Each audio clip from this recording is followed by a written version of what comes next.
everybody, excuse the disgusting weather. This is all we've had lately, so this is why I haven't been riding too much, but I needed to go out today, so that's what's going to happen. This is a viewer requested video. I think it was from one of my patrons, who basically said, I'm a complete noob and I'd like to go greenlaning. Can you do a video explaining the kind of ins and outs of it, so at least I have a better idea when I go to do it myself? And I thought that's a great idea, because although I have talked about the rules of greenlaning in videos when I'm greenlaning, I haven't actually done a dedicated video just to put it together in a short place where you can, you know, just ascertain the information you need to know. So let's do that here. So greenlaning, what is greenlaning? Well, it is basically off-roading, but it is technically a road. Green lanes, also known as a byway open to all traffic or boat, is a road. It can be a muddy path, it can look like a bridleway, it can be anything. It can even be an overgrown, you know, like animal track going through the middle of what looks like bushes if it's been left long enough. Because basically they are roads that you are required to have all the legal stuff that you have to be on this road, as in insurance and all of that stuff, but it's not maintained anymore, meaning it's a very old road, most likely, and although it's retained its road-iness, it is no longer maintained by the councils. If you want to see some greenlaning, just search Spice 110 greenlaning and you'll see I've done an awful lot of greenlaning videos, from back in the day to more recently, where I take out every bike that I get to review from Lex Moto pretty much. Scooters, cruisers, commuters. I've even taken my XJ6 greenlaning. So just search for that and you can see. So understand, although it looks like a mud footpath, you are required to have all of the legal stuff that you require to be on this road now. Equally, that means if you try and take your pit bike down there or something, the legal implications of doing that are the same as you doing that on the main road. Obviously not great. Now, are they going to come after you? Are the green lanes policed? Depends on the area. Where I am, I have never seen that many people down there, let alone a policeman.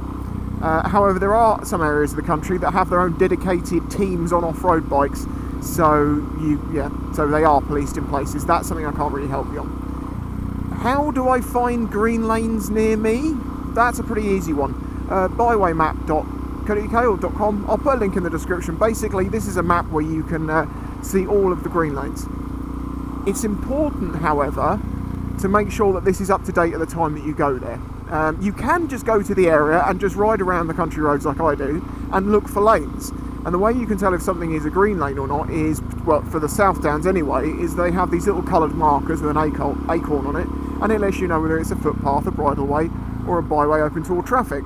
There are some examples where a byway open to all traffic will actually be bikes only, no cars, and they will have those sorts of signs up there as well to let you know. Normally that comes down to it just being extremely narrow or impassable to a car no matter what, but bikes can do it. So that is sometimes the case.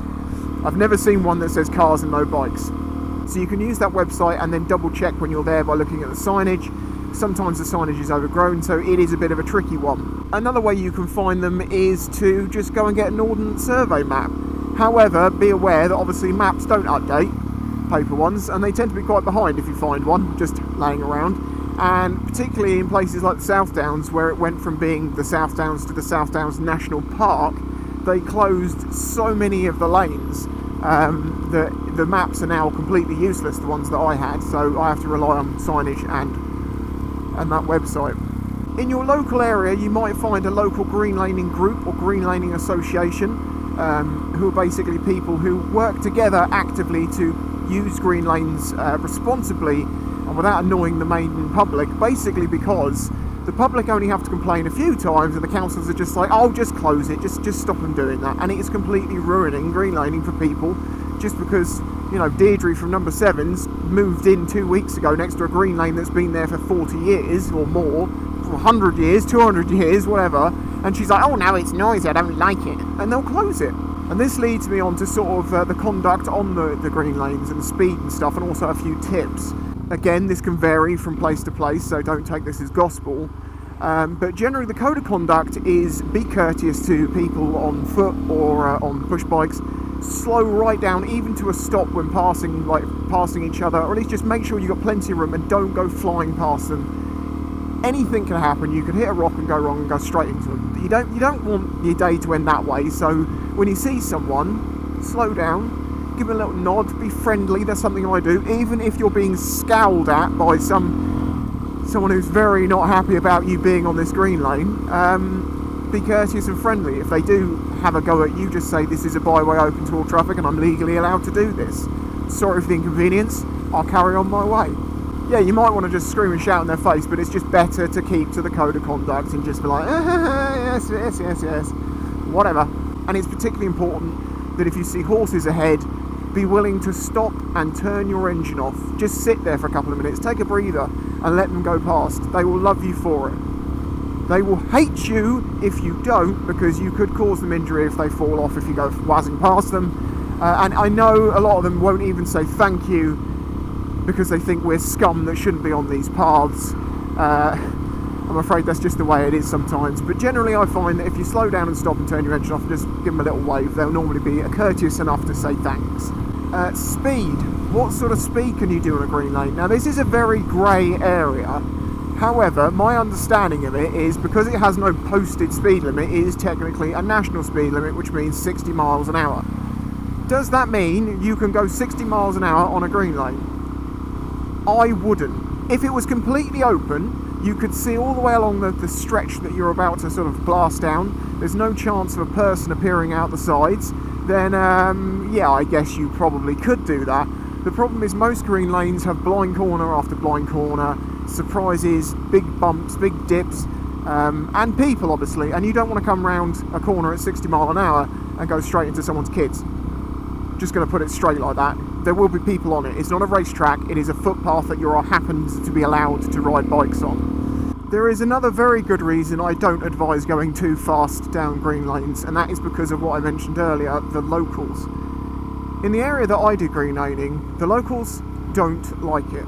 They will lie to your face and tell you you're not on a green lane, it's a bridleway or a footpath, when it is quite clearly signposted and legally a byway. They are quite willing to lie to your face to try and make you not come back. I've experienced it myself. And that is where research is key. And also, if you can carry a map with you, like an Ordnance Survey map that's up to date, you could just whip it out of your pocket and go, see there? That's where we are. See that colour? That means byway open to all traffic. But that may not even solve the problem. But the reason why I say about don't go too fast is because some of the ways that the locals try and counteract people's using of the green lanes is by putting trees across them, digging great big lumps there, dumping tons of mud to make big mounds to like giant speed humps to try and slow people down. I've come across full-on trees across with like bramble bushes and holly all piled up around them. So there's a tiny little gap that people can walk through, but they don't think bikes can get through. Sadly for them, bikes aren't very wide. However, if you come towards that at 60 miles an hour, I wouldn't want to meet it. Also part of their question was, what bike do I suggest that a new person use when they go greenlaning? Well, I think I'm just going to sort of answer that as more generic as to what bike do I think is best to go greenlaning with. And the answer is quite wide, but there's something you should keep in mind, which is the tracks themselves. They vary. You can have ones that might be a difficulty of like a 0, you know, it might just be like this with a bit of grass on it. Or you might have ones which I would call a 10, which are almost impassable. Like they have 6-foot drops and stuff in them. Obviously, depending on what sort of track you're on, makes a difference as to what sort of bike you would like to have with you. Most green lanes, you know, a 125, up to like 500cc dirt bikes, you know, they're all very good for that. It's exactly what they're sort of made for. And they don't tend to be that heavy. Most green lanes, again, you could do them on things like, you know, the big KTM Adventures and stuff like that, BMWs, you can do that. But there are places where you physically will have to manhandle the bike through places, and that will be obviously an awful lot easier, especially for a newbie, on a much lighter bike. It's also worth keeping in mind that if you do have a drop, that when the bike lands on you, a 125 is considerably lighter than, say, a big KTM or something like that, and if something that big does fall on you, you have high probabilities of getting a broken leg or ankle, or at least getting a bit more messed up than having a, you know, 120 kilo 125 land on you that you're probably going to come out of it with a few bruises at worst. Talking about drops here, not crashes. You can kill yourself on anything. So my preference when it comes to off-road bikes is between the 125 and say 450 range, centering around the middle for that. Because as I say, the 125s are great fun, but sometimes you need a bit more grunt, and like a 250 or up to a sort of 400, you know, it's going to give you that bit more that you might need. But as I say, because you're not going all that fast, sometimes you don't need all that extra grunt. All I want to talk about now is just some general safety advice. And I know you might be boring safety, I don't care about this, video off. Well, if you're going to do that, leave a like and subscribe before you go. Make me think about joining my Patreon, but whatever. Continuing. If you're going to go greenlaning, it is better, and it is more fun, definitely, to go with someone else. It's much safer because obviously if you have an accident, you're in the bottom of a valley, there is no phone signals down there most likely, you've come off and you break your ankle. If you're on your own, you might not have a person go down that path in days, so you are going to have to crawl your butt out of there. So bring a phone with you is important, just on the off chance you can get a signal, but a friend is even better because obviously if one of you gets hurt, the other one can go and get help. Though, if you do get hurt, tell your friend not to absolutely waz it back to help, because the most likely thing to happen then is there's two people on the track who are hurt and can't get in contact with anyone. I understand you might be like, but my friend, emergency. You know how you see people drive on the road when there's an emergency, like they've suddenly become a response driver. No, don't do that. You will most likely make the situation worse. So calm riding, sure, pick up the speed a little bit if you want to get some, if it's really urgent, but aim to get that signal rather than getting to the people physically. You know what I mean? Knowing your location is also quite important. The roads surrounding the green lane. There's also services, I think it's called like 3 words or something, is it? That you can basically use these like 3 words and the emergency services will know exactly where you are by these grid references.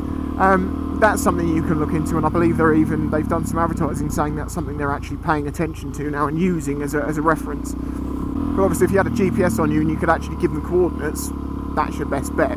Now you might notice in my Greenlaning videos, 99% of the time I am alone. That's because I have no friends and I'm a complete loner. It actually has more to do with the fact that when I go greenlaning, it tends to be a spur of the moment thing, and I actually do really enjoy going on my own. But as I say, for that reason, you have to kind of be a bit more thoughtful to your own health. Taking a first aid kit might not be a bad idea. Puncture repair kits and stuff for tyres, like those sealing self-inflating things, they're not ideal, they're not great, but it might get you out of the lane. Because I don't really think the AA will come and pick you up down the green lane. But otherwise, I think that's all I can say. Have fun with it. Go easy to start with. Build up your skills. If you really want to go flying around off-road and test your abilities of how fast you can go, I don't think a green lane is the place to do it. I think you'd probably find you'd have more fun on an MX track or somewhere that's more dedicated for riding bikes, where you won't have the public just wandering all over the place. Yes, I have done my absolute damnedest to not finish this video at Tesco's, however I have failed. So I'm going to end this video now and pretend this is not happening. Huge thanks to my Patreon supporters. If there's any video topics you would like me to cover, please do. Patrons, you know how to contact me on the page. And generally, people, you can leave a comment if there's any suggestions that seems like a good one like this. Like, I don't know why I never thought about making this video, just to put all that information together in one place. So thanks for the suggestion, dude. Yeah, as I say, leave a like, subscribe to the channel, and I'll catch you all next time. I'm now going to not go in Tesco's. If you enjoyed this video and the other content on the channel, please consider following the links in the description to show your support.